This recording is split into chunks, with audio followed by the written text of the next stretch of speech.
it's sort of also an opportunity to rethink your organization from the ground up, right? It's sort of an opportunity to sort of say, okay, well, now we have this new tool, now we have this new technology. What parts of our job are we doing that are not really that valuable that we can automate, right? Welcome to the Tourism AI podcast, where Josh Houston and I connect on all things related to artificial intelligence and tourism. And today, Josh and I are both recording from remote locations, and so we're going to make it work. Josh, thanks for connecting today. I'm really excited about our topic today because it's something I know you and I geek about a lot and we talk about a lot. And it's really, I would say, there's kind of two parts of it. So it's the broader thing is information or data management to some extent, but the more specific piece to it is standard operating procedures. And maybe I'll introduce this topic by saying, I listen to a lot of podcasts where they talk about the fact that AI is built on outputs. And so it's sort of built on final product, right? And so in order to enable your artificial intelligence organizationally, final products or outputs are great. But if it has steps and procedures, that's really where magic can start to happen. And so let's talk about SOPs and their role in artificial intelligence. Josh, go first. Yeah, to tee up the conversation, the main context that if you're new listening for the first time, you probably have heard Peter and I, if you've been around, talk about our passion for HR and our interest in it. We both have studied HR formally, and it's the most important from our experience and learnings over the past 2 or 3 years in these conversations with clients around AI adoption. HR is the most important kind of essence of successful AI adoption. Why? Because it's all about people, process, and tools, tool enablement. And to provide structure from like the central core unit of people is really, really necessary. And traditionally, I don't think this would be relevant at all. Like SOPs may be owned by the HR team, but typically it's an informal process that's done on either an individual basis or a team basis with a small group of people in the organization. And there hasn't really been a need before the AI era to like centralize the information about how everybody's doing everything, because the way work has been managed is loosely based off of job descriptions. And then, not everybody's job description is like going to be fully updated with everything they're going to do. That's too much work, right? Or it has been too much work. But fast forward to today, when we can delegate parts of work to AI, we can use automation, we can create, custom assistants that help with very specific things. Creating quote like a centralized repository of that information of what everybody's up to and how it's getting done is really important, because business leaders are asking these questions like, how can AI help us? How much value can we create? How much leverage do we have sitting in our organization with things that people know, the way people go about things? So there's this kind of question mark that leadership has about what's the right way to move forward. And then on the flip side, you have this answer that people individually have already started to figure out with their own testing, their own prototypes, their own AI solutions that they've been building with ChatGPT or other tools similar to help them augment parts of their job.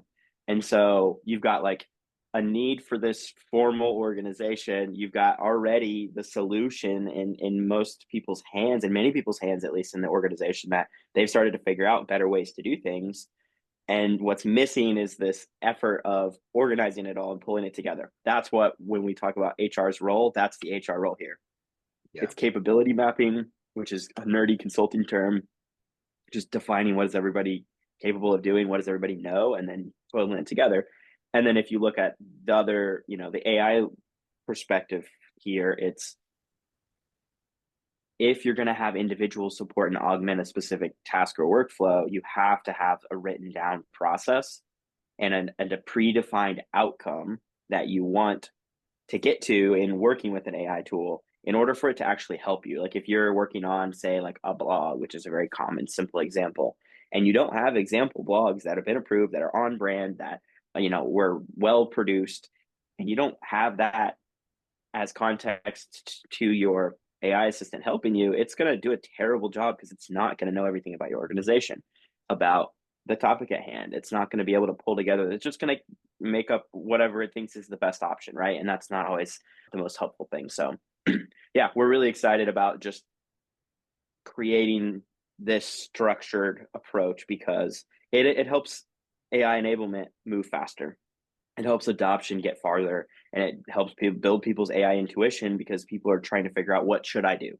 They're smart, they're capable, but they're still unsure of where what exactly do I need to like change about my current work or the way I'm organizing things or the way I'm chat GPT prompting to get the best outcome. So that's a set the environmental. These are the things that we're thinking about as we have this conversation. Peter, from your experience, because you've done a good bit of work with your team and enabling people and creating some structures around this, can you share from your firsthand experience as a business leader to maybe speak to the business leaders listening why it's so important to do this? Yeah, yeah, it's an interesting question because as you're talking, I'm thinking about, and I've been through a process with my team around AI enablement. That was an early process, and we do have a lot of SOPs in our company. And a couple things is one, just because you have an SOP in a file doesn't mean that your employees have a sort of a tendency to go there and check them and use them. So that's number one, right? So I'm the worst at it. My wife Christina is always like, we have an SOP, like go to the SOP, and it's just like I'm dyslexic. Me searching through a file to find some process is just like I couldn't think of anything more painful, honestly. And so, but the ability for, first of all, there's a couple things I think about with this. So first of all, the ability to have maybe a chatbot that's connected to all our SOPs, or you know what I mean, where I could just ask it, okay, what are the 5 steps in doing this, or how do I do this, or whatever. That's a huge unlock. I think that's a huge opportunity. But as you're talking, I'm also thinking about, as we're thinking about our organizations in this AI era, and we're thinking a little bit about how to enable ourselves AI wise, going through the process actually as a team or as a leader or as a group around, first of all, making sure you have SOPs. Second of all, updating your SOPs. Third of all, thinking about where AI, in context of your SOPs, maybe can be interjected to make people more like work smarter and better. It's sort of also an opportunity to rethink your organization from the ground up, right? It's sort of an opportunity to sort of say, okay, well, now we have this new tool, now we have this new technology.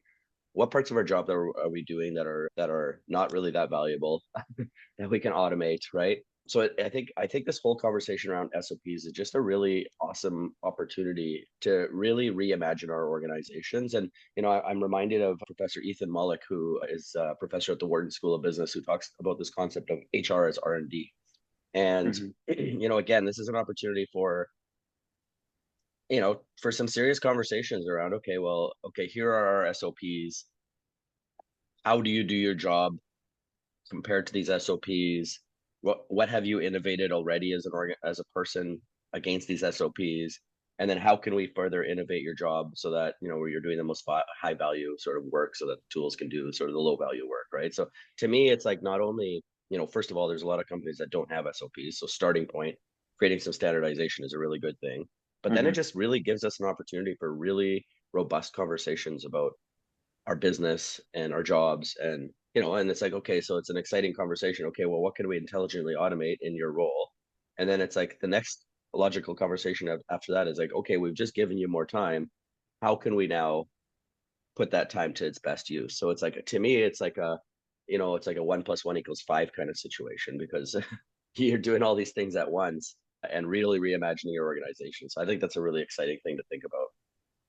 Yeah, that's I think a really, really common thing for people to think about when the term SOP starts getting used is that like it's going to make their work so boring. It's going to take all of the creativity out of the mix. It's going to like just kind of suck the air out of the room. And so like it's it can be daunting, I guess. And let me just share an example of like the first time I experienced SOPs. When I became a worker in my teens, I got a job at Chick-fil-A, which was opening up in my local area, and I was super excited.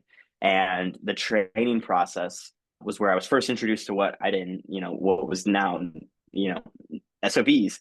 And the way, the way that they went systematically through each little piece of the job, I was a cashier.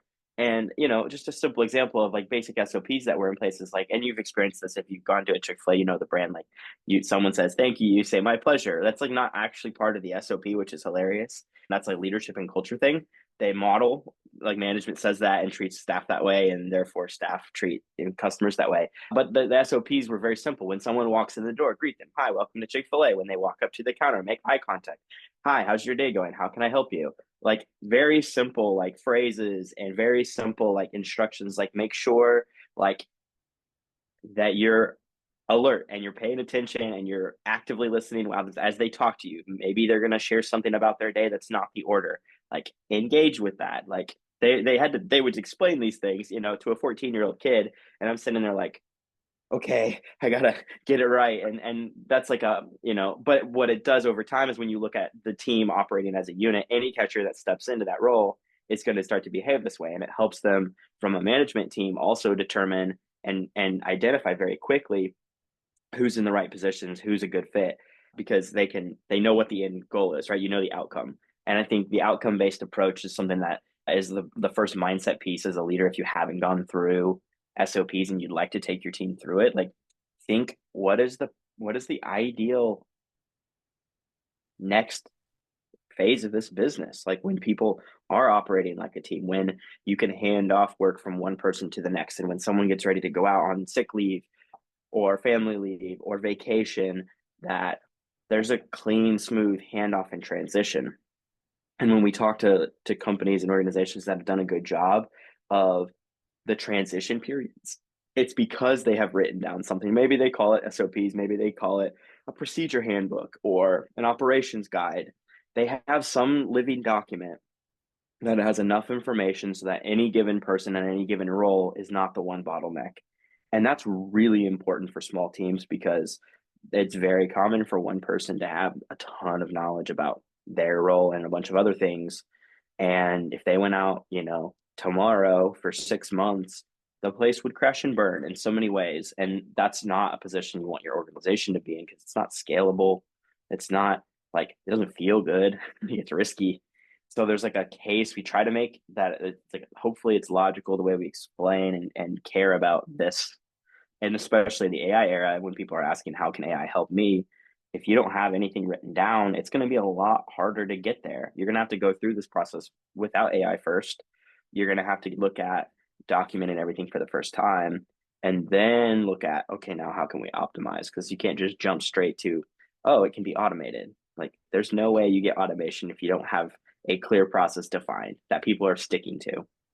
It's just not, because automation is that. It's just automatically moving from step to step, doing piece by piece. And when we look at AI automation, it's trusting a team of agents to do this workflow and hand off their parts that they work on to each other. So it functions very similarly to a well-oiled team. And if you get it to the point where it's a computer system doing that, it's really like a conveyor belt for the work that you want done. Yeah. And that's, that's just not, every business doesn't operate like a conveyor belt. So it's hard to sometimes like place it.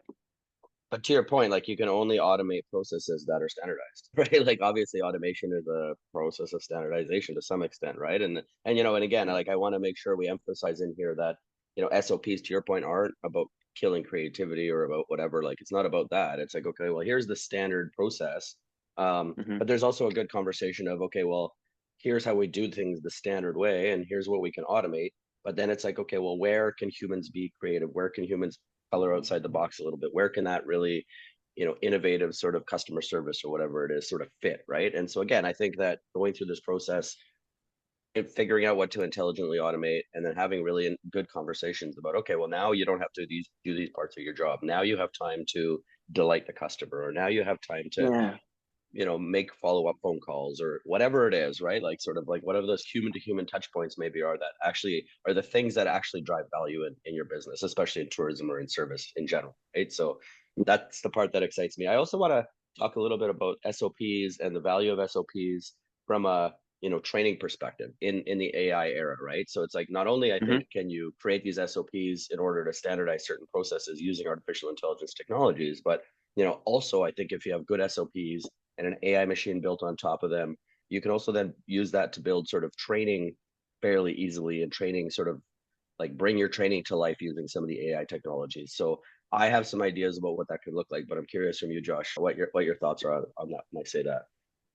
Yeah, so I think with training specifically, there's an interesting angle because organizations train differently. A lot, I would say majority, train by osmosis, which is just we bring someone on, the more time they spend with the team, the more face time they get with everybody, the better they perform, the more they know what to do, which is like a very loosely structured and not coordinated way of doing it. It's basically the we don't have a process method.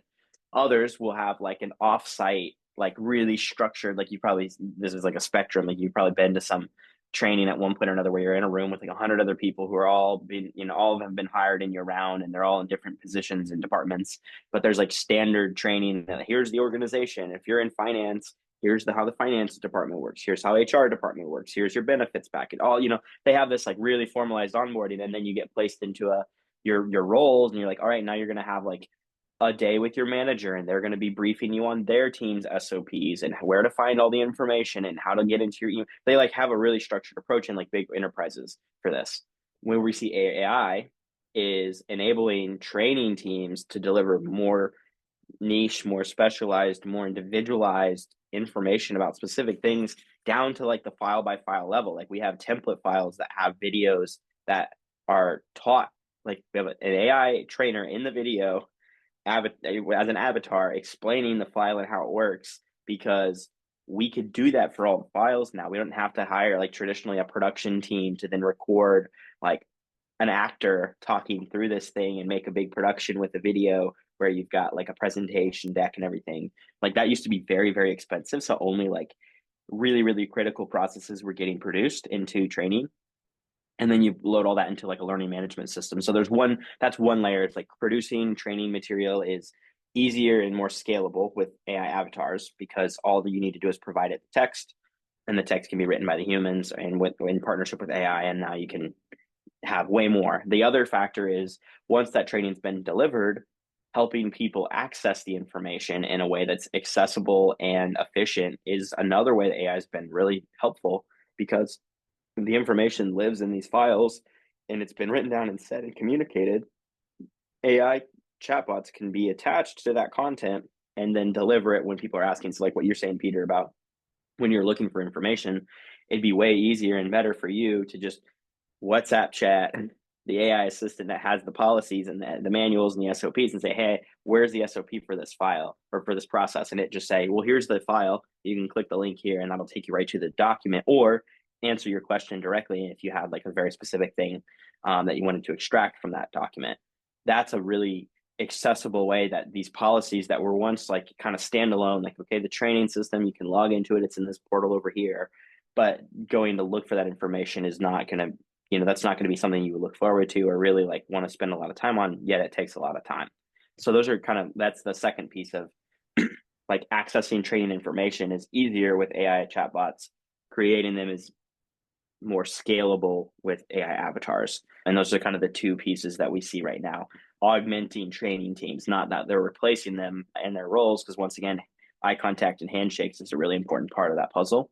But just thinking about the admin that goes around creation and retrieval, it's gotten so much better in the last 2 years. Yeah, and I think about it also like, I'm dyslexic, and so for me, just like reading processes is like just again, it's just not my vibe at all. Like it's just like for me, Mm-hmm. it's like I just glaze over immediately.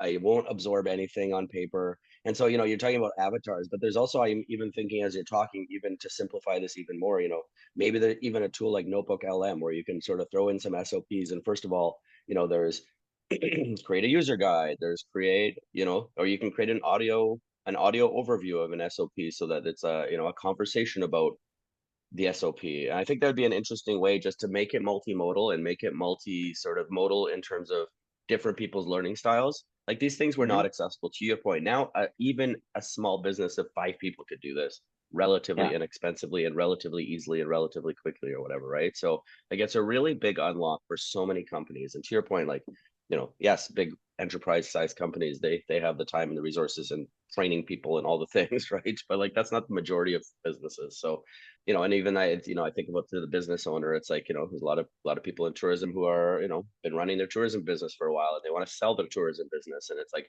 doing this is a way to make your business more valuable for and prepared for a sale as well, right? Which is a really Hmm. important thing as well in terms of just like creating enterprise value or business value in terms of a sellable asset, right? So there's just so many reasons and so many ways that this is so helpful to people that I think it's just a really exciting thing. And by the way, I don't know if I mentioned this to you, Josh, but we've hired two people. We have, I think, two more people new coming on right away. We have kind of a big hiring spree going on. And so, we created our initial process around AI adoption in an organization. And I'll fully admit that, it's been sort of shoddy at best, let's just say. We're trying hard, but it's not as deliberate as I'd like it to be. So I told my team we're gonna, once December hits and I'm back from travel and everybody, all the new people are in, we're gonna go through our AI enablement process as a team from beginning to end with some modifications. So we'll actually do a little bit of the phase one AI literacy, but we're going to add to it, and we're going to specifically talk about training for AI Copilot Pro for our whole team and how to like set up our workspace together. And I'm only mentioning that because I think that as we're doing that, I was talking to my team about it. As we're doing that as well, and we're going through the whole process with SOPs, and we're going to go do some training with everybody else. I was telling Christina, actually, I have a call about this with her later, but why don't we record the entire all of the training, all of the processes, everything we're doing, like record everything because we do everything on Zoom anyways, and then Hmm. use those recordings then to help with our to codify our training, if you will, right? Like, Yep. and right. So like my point is that like the technology and the tools exist now, so we can do a video of us training somebody on a process, and then we can put that into the script, and we can create a script out of it. We can create ongoing training things, like, right? So it's like, what my point is that if we're really deliberate about using the tools now, not only to create the SOPs, but then as we're creating the SOPs to create training programs, or what I mean, recordings or Hmm. avatars or whatever it is, like you can really, really think about, or you can really envision how you can really reimagine your organization and really step up your game from a documentation perspective, Yep. really, really easily and relatively inexpensively, right? So I think that's a really exciting thing for Yep. a lot of companies to think about. Yeah. So I'm interested in terms of your perspective around SOP detail. And so, one of the things you and I talked about prior to hitting record here is, the sort of need to, talk to individuals or talk to people in individual roles. So it's to some extent similar to our AI enablement process, where we sort of talk about their jobs, but maybe with a little bit more of a specific, kind of focus to it. But I'm wondering, in terms of those SOPs, like, do you think that, or in your experience, do these need to be super, super detailed or high level, or like, let's just like help me understand, in your opinion, the sort of level of detail that people need to be thinking about when it comes to really making SOPs valuable from an AI perspective?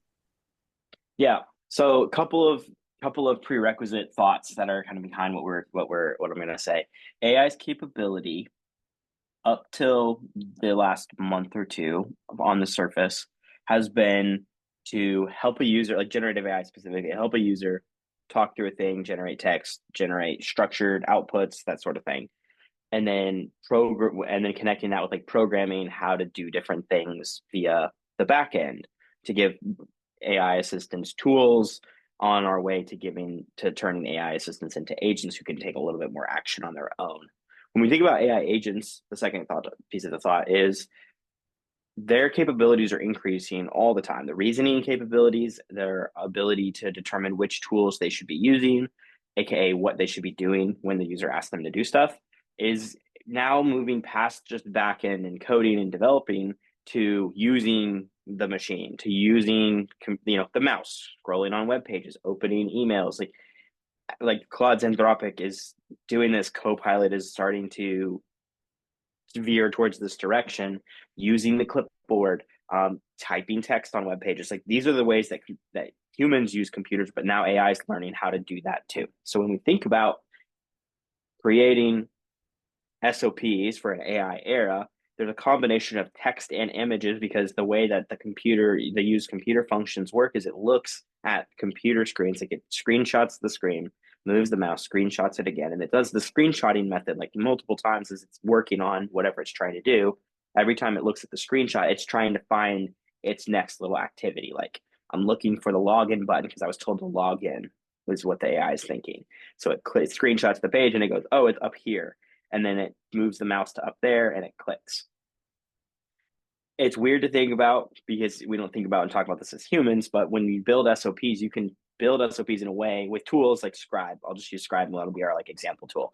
It's a SOP generating tool that just says you just record you doing the thing and we'll take screenshots as you go and write out explanations of those screenshots in a similar way where it's like they use AI to read the screen, determine what the user was doing, and write out a very clear step by step because of that. So as a human, it's easy to create the SOP at this point because we're asking you to do it one last time. And this mindset of do it one last time is like the tagline I come back to over and over again because, and I first heard it in the context of like being a boss when I started hiring people on my team. And for myself, transition from being a freelancer to the manager. The thing I had to develop a mindset around, and it was a skill set because it was hard at first and it's gotten easier over time with reps, was writing down the way I do things, why I'm doing it, and what I think about stuff so that I can delegate that to someone else because I've hired capable, smart people and they just need to understand what's my mindset and what am I doing, what's the why behind what I'm doing, and what I actually need to do. So anyway, Scribe makes it really easy for you to do this one last time by recording your screen, screenshotting where you're clicking, and that way when it creates a document at the end of the recording, it's like here's how you did it, and it's like very clear step by steps with screen click here, then do this, then type this, then yada, and then you can edit the fine print and the text in between all the images and whatnot. But AI is going to be able to take those screenshots and that SOP and actually then do the action. Like fast forward a few years and like we'll be laughing at this conversation like maybe I was completely wrong and it was a different way. But like as it currently stands, that's the logical next step is like if I have a screenshot that shows what I'm clicking on the screen and an explanation about it, I could hand that file to my Claude instance and my assistant and tell it, hey, can you knock this one out? So let alone like that's just the AI perspective. What does AI need to be successful? But if you hand that same SOP to a human now, like your intern, we always do this thought exercise with people. If you had an intern, what level of detail would you need to provide them for them to do something successfully? And when I look back at like freshman college Josh getting an internship, like I could do things that were clearly defined for me really well. And if it was a small scope of like responsibility, I could like improve the way that I was doing something. But I could do that for like one task. Like I optimized the shit out of my desk at the document scanning job I had. I put the printer in front of the trash bin and it automatically dropped into the trash. And then I had like a copy paste. It's like I got one job, one task, scan documents into the machine. and I put that on my resume and got a job offer from Amazon because they love the workspace optimization. But like that's where when we think about like there was no SOP when I started that job. When I ended, I had written down here's how I'd made it 25% faster. And like if people aren't thinking that sort of mindset of do it one last time, there's no reason to. Why would you write it down? Why would you share it? Like if anything, if you're an individual contributor and you're not a manager and you're thinking like, well, that's not for me, I'm not a manager, think of yourself as the manager of the AI assistants that will come underneath you, that will work for you. They're clueless about what you want them to do in the context of everything. So that's probably the segue to the next piece of the conversation, which is just we have a standard way of creating organizational context. We teach it through custom GPTs where for brand tone and writing styles and that sort of thing. But it's really applicable for SOPs and organizations because you have to have the same sort of thing. Peter, you're very familiar with this because you have brand GPTs that know all about the examples of your LinkedIn post, the examples of your Instagram captions, the examples of blogs and all these things, and then you use those in conjunction with this is my content assistant GPT. Those files get uploaded and therefore there's context and therefore you get better outputs and you can use the work that's been done. It's the same thing for SOPs. It's the same thing for each organization. They have to have organizational files, organizational like documents explaining who's who in the organization. Like if you ask an AI about your team, they don't know unless you provide information about all the different staff and their capabilities.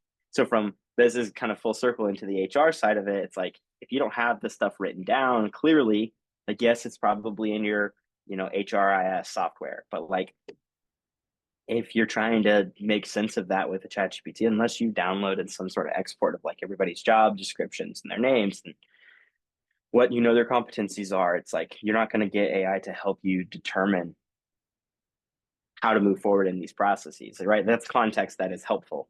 So we think about what sort of information should we break down for AI tools so that when we're brainstorming with them, they can have as much information as we do and therefore add value instead of just play catch up.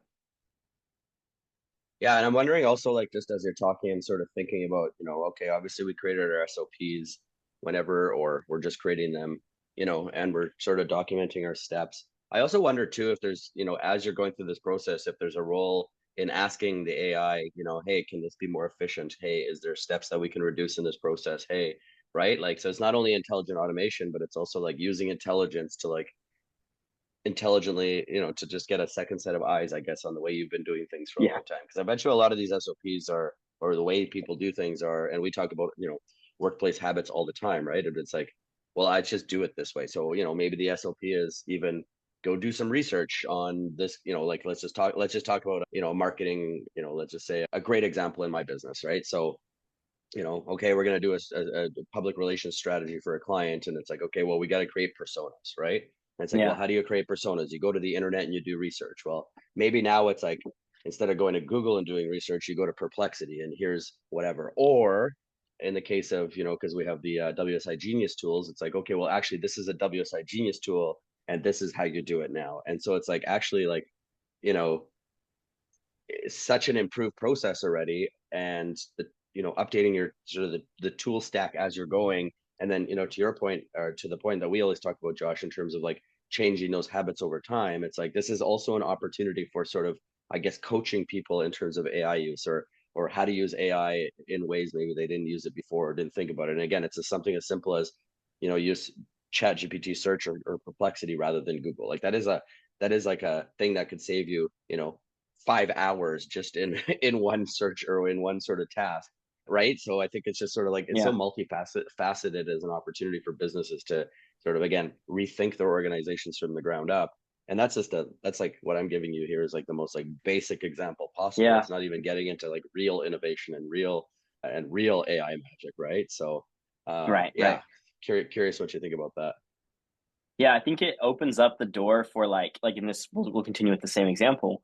Like where do you put that 5 hours once you saved it, right? Like if you used to only have enough time to go to the Google searching and you didn't have time, say the client didn't have a set aside budget for that extra time to do research on all of their internal data that they've collected or make sense of it or organize and all of that, you can now extend your value prop into, hey, we couldn't actually get to that work before because we didn't, there wasn't time in the budget for it, but now there is time in the budget and we can apply to do more quality work. Like we can take it to the next level. And I think at least in terms of like recommendations I would land on is like if you can now increase the quality of your offer, the quality of the value that you deliver to a client, like good work leads to more work and you're going to produce better results, which means everything starts to spin in your favor. So a lot of people will push back on this notion that like, oh, you save 5 hours, but like now you're just leveraging like AI bullshit. And how is that better than someone working on it? And you're like, well, that someone is now focusing even more deeply on getting way further down the road in this project than we could have before. So the outcome is that much better. We're just not losing time on the tedious admin slog of going to Google and looking at web pages to find information and then organize that information. That's what Perplexity did. So that now that part of the project is done well and streamlined. And then when you think about changing the way with different tools, like eventually your process is going to be so well defined that you might find it can be automated. And that's where like the Genius tools kind of come into play, like especially the WSI suite. It's a great concept because once you've defined a good way of going about a specific type of task and workflow, you can automate parts and pieces of it, integrate AI prompting into the middle of it. And then the output is like your document. And something when we were consulting WSI in the beginning of the Genius like product suite, just generally, one value prop we found that we really like is that you can create more versions of the same example over and over and over again. So our the way that kind of spits out is like now instead of just having say like one or two ideas for something, you could have 30 ideas for something. And when you look at SOPs, like if you're preparing, a lot of people will say when we ask them, how do you respond to the client's first email that comes from the generated system of the form that they filled out on your website? Like, what's that response like? And there's always a person that response goes to, and then they have some sort of like either template or not that they respond. AI has enabled us to give them more templates. And so when we're building their SOP, instead of just saying like, when someone says this, you can respond in this way, it's like, when someone says this, you can respond in these 20 ways. What do you think is best? And there's slight variations that now you can like generate without really much energy at all, that can get you better responses that feel a little more personal, that are still like saving tons of time. And once again, by creating more options to decide, you're now like increasing your service quality because it's not as rigid. So that's another factor that doesn't get talked about a lot, but that was the first value prop when we built our first like document generator, that we realized, like, I built a brand strategy. This was like where my whole AI journey started on in the brand sense. And then what we do at our agency was we can generate 10, 15, 20 versions of each idea. And that way we're starting with a full whiteboard, and especially in consulting and then like advisory services, we can start with a full whiteboard and use the eraser, which is a much easier energy task than fill the whiteboard up and then erase. So that's where we're saving time and finding, like, especially in SOPs, you can just like give more options and variables, so it's less rigid, which is like back to that question or problem or that people pose is like, well, this is going to suck, I'm going to become a robot because my job is so, put into a box. And it's like, well, what if there was actually enough time to fill out your SOP for like when someone does complain, and you don't have to like, get all bummed out because you have to like come up with some response, and that's going to drain a lot of your energy. It's like, well, you have 5 options to say, like, hey, we're so sorry, here's how we can fix it. Copy paste. That was no energy. Or right. Hey, thanks for sharing that. We had no clue that was a problem. We're writing that down, letting the team know. So sorry, give us a call. It's like, once again, you have options. You don't have to spend energy on like, oh my God, I had to do this exactly right, or this situation is going to blow up in my face. Like, that's the sort of like energy savings you get with more flexibility due to more input. Yeah. So no, I love it. Yeah, that's awesome. Awesome. I know you got to run, so we'll probably pause there or stop there. But just, for context for everybody, the reason we're talking about SOPs, just to remind everybody, is this is really preparing for AI, right? So this is really preparing for enabling your organization to be AI powered. I know we probably go on about sort of all this like HR related stuff, but I think it's because you and I, Josh, believe so strongly in the power of people and HR as the sort of core of making AI work. And so, yes, we will get into some podcasts talking about fun tools and other stuff and all these types of things, but this is so critical. And I think, people really need to get their heads around sort of, a reimagination of their organizations, but starting with the people and processes first before they sort of jump into the technology, as we always talk about. So let's leave it there. Josh, have yourself a great day. Thank you for making time, and we'll connect soon again. Thanks for joining Peter and Josh on another episode of the Tourism AI podcast, where they dive into the AI tools they're building to help tourism operators and DMOs perform, as well as other relevant updates for the tourism industry. Stay up to date between episodes at tourismainetwork.com or on socials at Tourism AI Network.